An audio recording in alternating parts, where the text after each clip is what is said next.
Hello, welcome. My name is Michelangelo White, and I am joined, as always, or will be always. I'm Charles Halbeck. Yes, This is Concession Impressions. Welcome.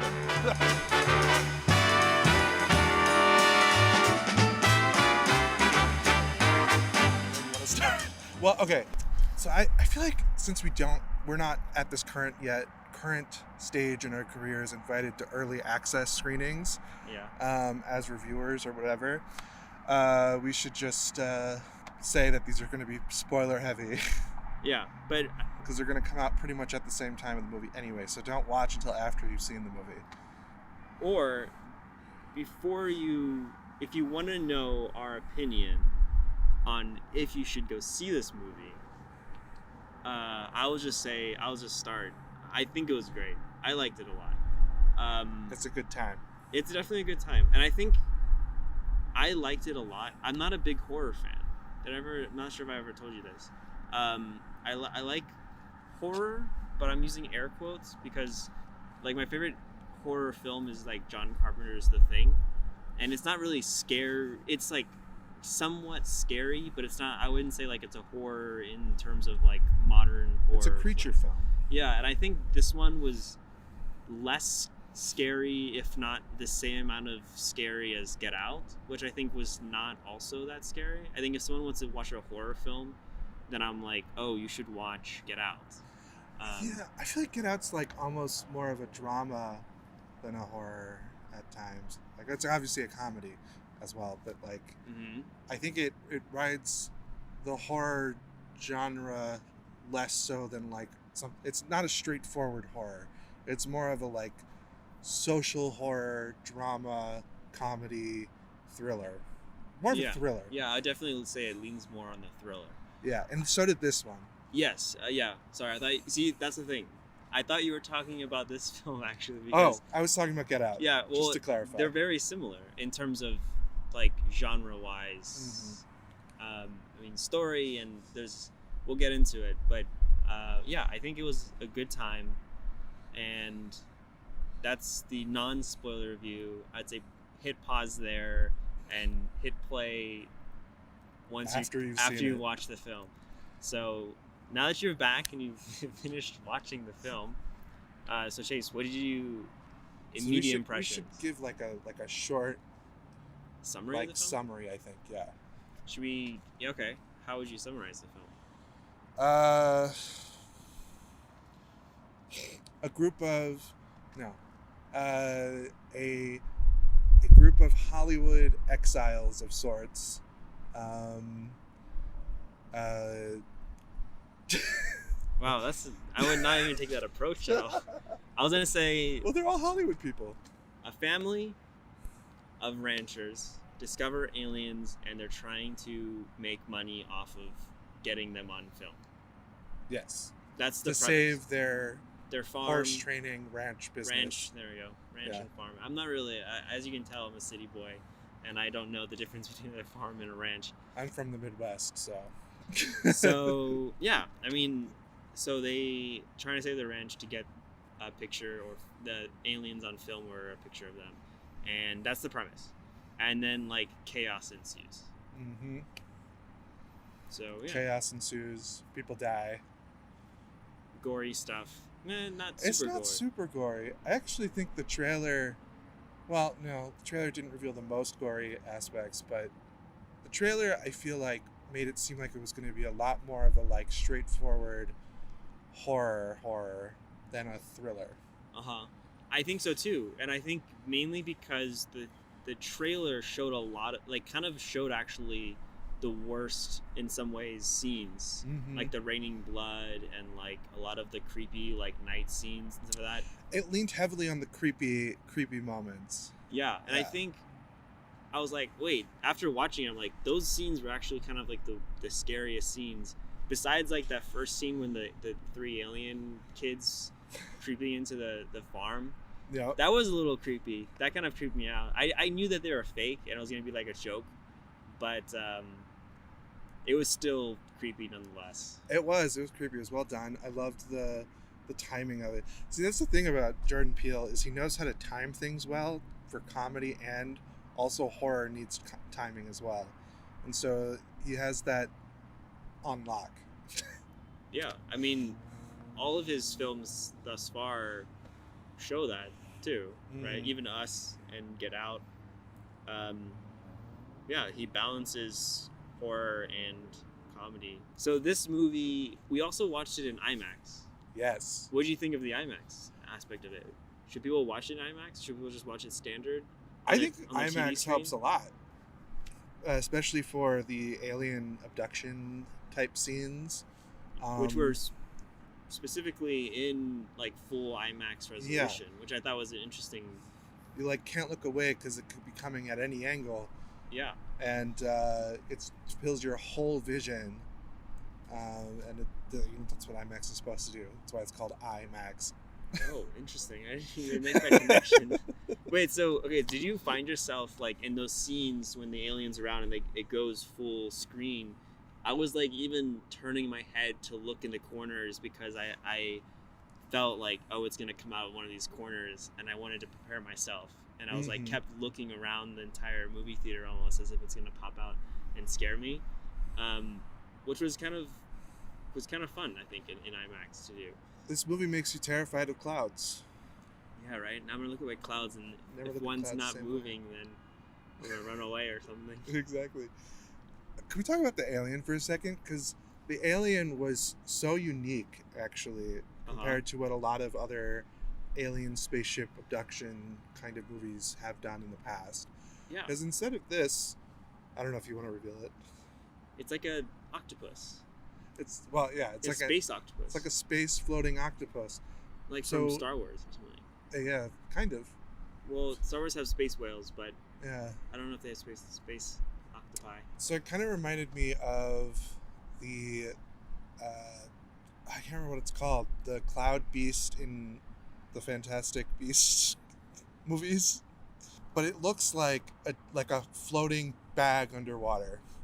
Yeah. But the thing that I think is so interesting about it is that unlike most alien movies where you have the ship and then you have the aliens who are separate from the ship, and there's kind of this battle between the aliens and the humans, and then usually there's some kind of battle where the humans kind of take over the technology of the aliens. Like I'm thinking of like Independence Day, where they use the ship to go to the mothership.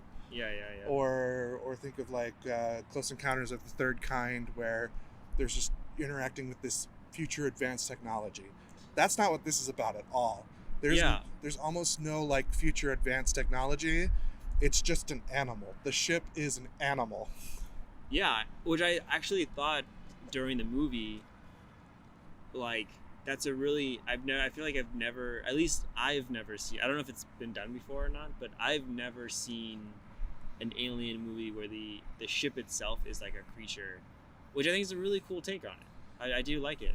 Very cool. And I think it's scary because it's like, how do you kill a huge beast that's like literally flying silently in the air and can just suck you up off the ground? Apparently with a giant balloon boy. I guess so. If it's dead. Spoiler. No, I'm just kidding. Obviously. We spoiled everything else so far. Yeah. But watch this after. We already told you.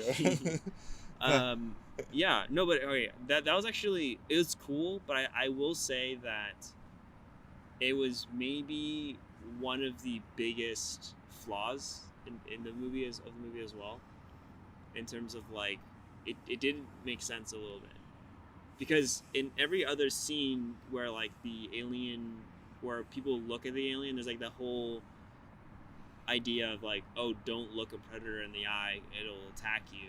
And you see like everyone in that stadium looked at it and it immediately ate all of them, right?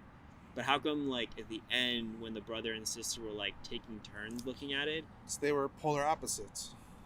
I guess. So like it had to choose between it and it couldn't choose either one. Also, like, why at that moment did it turn into that different form and shoot its like little green like psychedelic like follow me kind of? It was cool. It was a really cool design. but like it kind of didn't make sense because it never happened any other time in the film. I felt like that was like some like weird alien sensory organ that we just don't fully understand. I thought it was like you know that fish under the water, I forget what it's called. Oh yeah, where it dangles the like the fish? light. Is that what it's called? Like in Finding Nemo, it dangles the light and then it like, you know, hypnotizes you and then it'll eat you, right? I imagine that's what it was. So that was my other thing, was going to be like Steven, his last name Ewan. I think he's like underutilized almost in it. Like his story kind of just like, I was hoping that in that scene where everyone dies, he somehow survived, because it seemed like he interacted with it before and survived. So I was like, oh, maybe he's gonna come around and stick around for the like last act and like somehow be a part of the end, or you know, be like the horror trope of like, oh, when I was a kid I stared death in the eye, so I'm gonna like stare death in the eye right now and like help you or do something, you know. But his like story kind of just cut short, and I kind of had more questions than answers for his entire arc. Yeah, I felt like that horror trope also applies somewhat to the cinematographer character, who like literally sacrifices himself to get like live footage of being eaten, and we kind of get a little brief glimpse of it, but I really wanted it to be like found at the end of the movie. Yeah. And that was kind of like, there were a couple of times where I felt like there was like a beginning of an idea and then it doesn't totally follow through. I think the movie sets up a few times that they're going to have footage that they're going to capture and then deliver this to Oprah. And we never really get that payoff at the end where they get to like do that. All we get is a Polaroid picture. I was hoping that there was either like going to be a post credits or a during the credits, or like a last minute of like they're with Oprah and then you see the footage, or even like not even with Oprah, but just like them just playing clips of, because they got a lot of footage at the end. Like I feel like it's kind of implied that the footage got sucked up into the alien, but I don't know. But that's where yeah, but it seems like the alien doesn't eat anything that's not biological, because that's why it was having issues with the like fake horse and the string. And then so I thought like, oh, it's gonna spit out the camera at some point and we're gonna see how it devours its victims, and that's gonna give us the final thing we need, the final key piece we need to kill it, you know, or something like that. But we didn't really get that. It just kind of is a little it feels a little rushed, actually, which I don't know if that might be the case because it was made during COVID. And it is clearly like there's only like 5 actors for the majority of the film. So I could see that it like maybe got rushed due to circumstances, because some of these things felt like they were shot with a key purpose in mind, and then they just didn't go anywhere.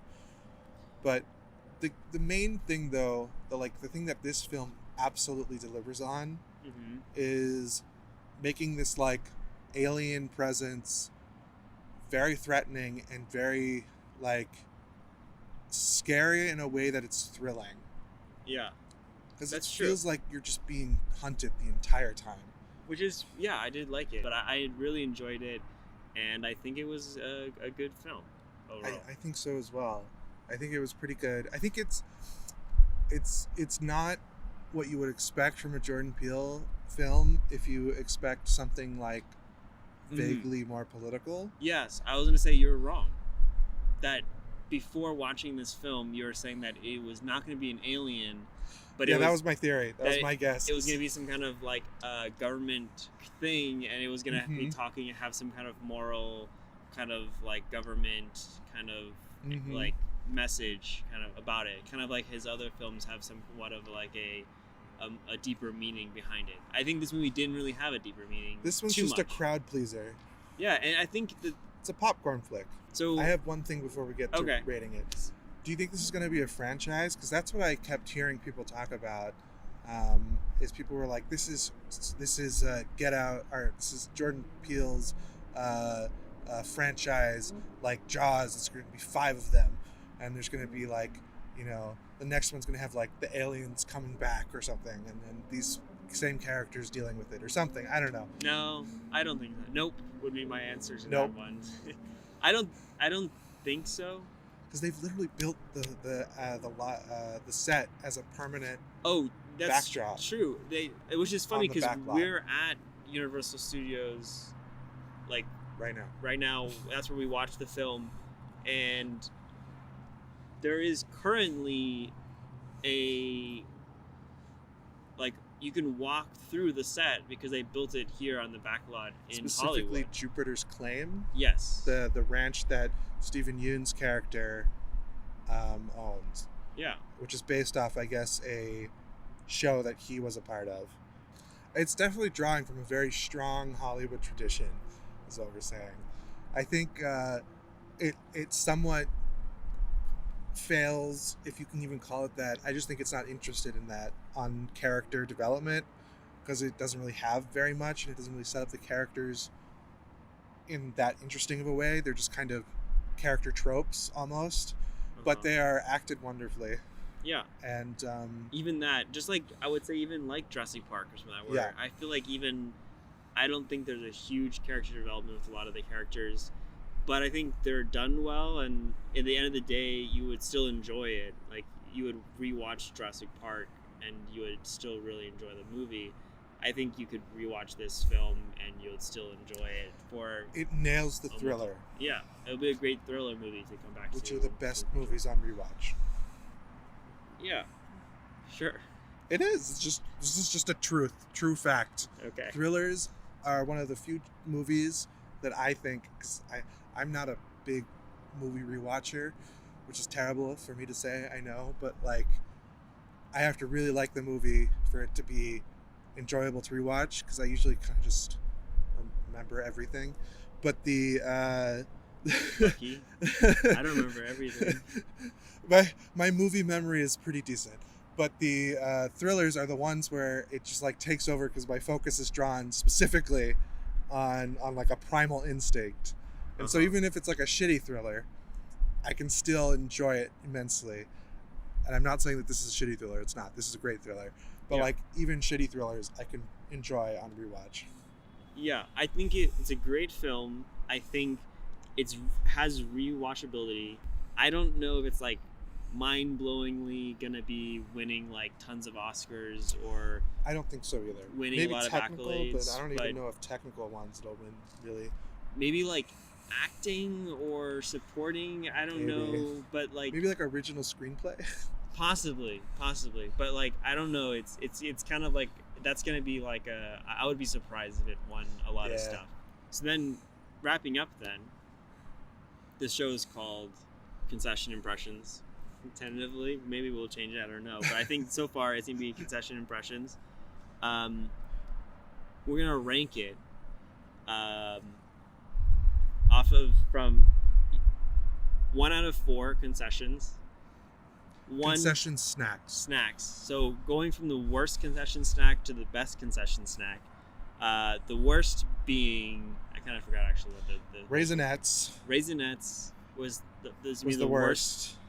Then it was hot dogs as the second worst. So like, it's watchable, but like not great.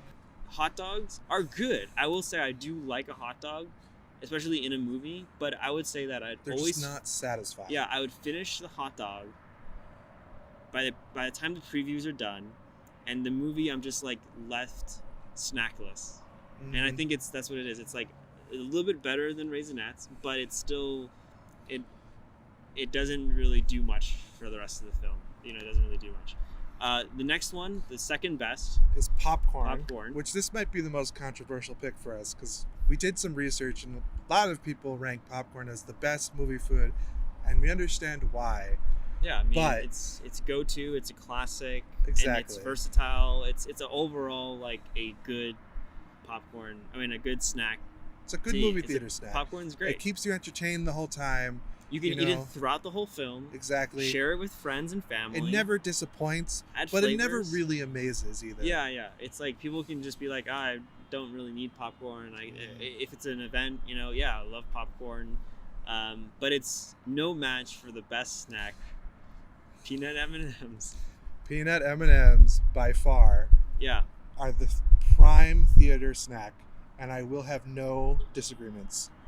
You can stop watching now if you disagree. Peanut M&Ms, I think, are just the best snack in general. You get like a crunch, you get like a little bit different flavors. It's something that can last throughout the whole film. It's just perfection. Yes. That's all. Yes, exactly. So if you were to rank it from Raisinettes to peanut M&Ms, where would you rank it? I think I would rank Nope as popcorn. Uh-huh. It is worth watching. It is worth enjoying, but it's not a revelation. It's not as great as peanut M&Ms. Peanut M&Ms just make your day better.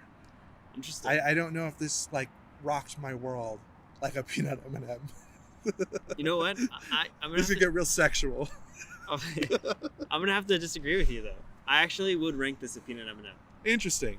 Because all the other films I've watched recently that came out in theaters, I would say have been popcorn at most. Most of them have been Raisinettes. Been a lot of Raisinette films this year. And I think this is the first film that I want to see a second time. I just know that when I left the theater, I didn't feel myself thinking anything in particular or left with any interesting message. Like for instance, Get Out, I think leaves you with a really interesting impression after you watch it. And that is what makes it such a great peanut M&M film. As opposed to this film, I think is just much more broad, not a bad way, just that it's a mass audience appeal type film, which I'm so happy for Jordan Peele that he is not only able to make a mass audience appeal, that I think people will let him make mass audience appeal films. Okay. I think for a minute there, he was kind of getting labeled as the new M. Night Shyamalan. I did really like it, and I think it's maybe just barely reaching the peanut M&M level for me, but I think it is. I would still classify it from watching it. My first impression, it is a peanut M&M film for me. Perfect. Okay. So that is our concession impressions of Nope. Go see it in theaters. It's out right now. Yeah, depending on when you listen to it. It could also be streaming somewhere or on... I'm sure eventually. Buy it at a store. It's definitely worth the watch. I think it'll be a lot of people's favorite film of the year because I think a lot of people need an escape, and this is pure escapist. Yeah. Well, not pure escapist, but it's more escapist than you would expect. At least I was expecting from a Jordan Peele film. I was off on it was going to be some big anti-war military is bad film. Yeah. I don't know where I was going. Yeah, it's a good film. Watch it, and yeah, that's kind of it. That wraps up our concession impressions of the movie Nope. Awesome. All right, till next week. We'll see you there, I guess. Not really, but till next time. Bye. Well, what did it say at the thing? You can't stay here. Oh, that's right. You don't have to go home, but you can't stay here. Yep.